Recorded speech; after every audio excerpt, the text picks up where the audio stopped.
ndikupembedza mbuye mona analonjeza sasatisiya kana tipyole munamondole naume misozi zabukuta zisoni zose atajosa tizakhala yemona osajedwa mbuye watuyo masondizamona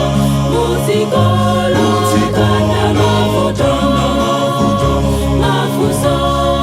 sazatiyanga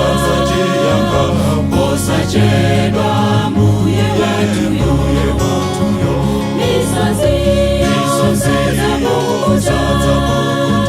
zisoni atajosa tizakhala yemona osajedwa mbuye watuyo